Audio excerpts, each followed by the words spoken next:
ഭൂനിയമ ഭേദഗതി ചട്ടരൂപീകരണം ജില്ലയിലെ വ്യാപാരികളെ പ്രതിസന്ധിയിലേക്ക് നയിക്കുന്നുവെന്ന പ്രചാരണം അടിസ്ഥാനരഹിതമാണെന്ന് CPIM ജില്ലാ സെക്രട്ടറി CV വർഗീസ്. എല്ലാ വീടുകൾക്കും ക്രമവൽക്കരണം നടത്തണമെന്നുള്ള വ്യാജ പ്രചാരണമാണ് കോൺഗ്രസും ചില മാധ്യമങ്ങളും നടത്തുന്നതെന്നും CV വർഗീസ് കുറ്റപ്പെടുത്തി. ഭൂപ്രശ്നങ്ങൾക്ക് ശാശ്വത പരിഹാരമായി മന്ത്രിസഭ അംഗീകരിച്ച ചട്ടങ്ങൾ സബ്ജക്ട് കമ്മിറ്റിയുടെ പരിഗണനയിലാണ്. ആക്ഷേപങ്ങളും നിർദ്ദേശങ്ങളും നൽകാമെന്നിരിക്കെയാണ് ചില അരാഷ്ട്രീയ സംഘടനകൾ സമരത്തിനിറങ്ങുന്നത്. പുതിയ ഭേദഗതിയിലൂടെ വിവിധ മതവിശ്വാസികളുടെ ആരാധനാലയങ്ങളും സാമുദായിക സംഘടനകളുടെ കെട്ടിടങ്ങളും കോമ്പൗണ്ടിംഗ് ഫീസ് ഇല്ലാതെ ക്രമവൽക്കരിക്കപ്പെടും.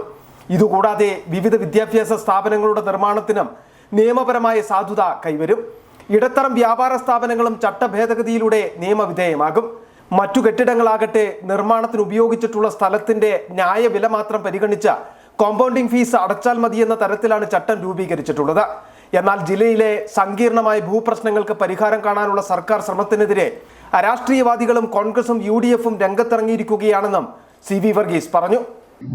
ഈ രൂപത്തിൽ ഗവൺമെന്റ് ജനപക്ഷ നിലപാട് സ്വീകരിച്ച് ഇടുക്കി ജില്ലയ്ക്ക് വേണ്ടി മാത്രമേ നിലപാടെടുത്തു. മാത്രമല്ല, ഈ നിയമം കേരളത്തിന് ആകെ ബാധകമായ നിയമമാണ്.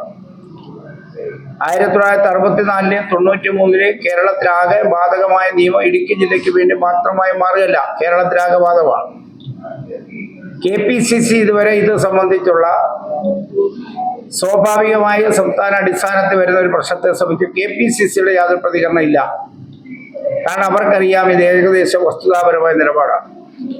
എന്നാൽ ഇടുക്കി ജില്ലയിലെ UDF നേതൃത്വം, ഇടുക്കി ജില്ലയിൽ നിന്നാണ് ഇതിന്റെ ഉത്ഭവം ആരംഭിച്ചത്. നമുക്കറിയാം, കോൺഗ്രസ് നേതാവ് ലാലി വിൽസന്റെ കോടതിയിൽ കൊടുത്ത കേസിനെ തുടർന്ന് സർക്കാരിനും റവന്യൂ വകുപ്പിനും എതിരായി നടത്തുന്ന കുപ്രചരണങ്ങൾക്കെതിരെ രാഷ്ട്രീയമായി നേരിടുവാനാണ് LDFന്റെ നീക്കം.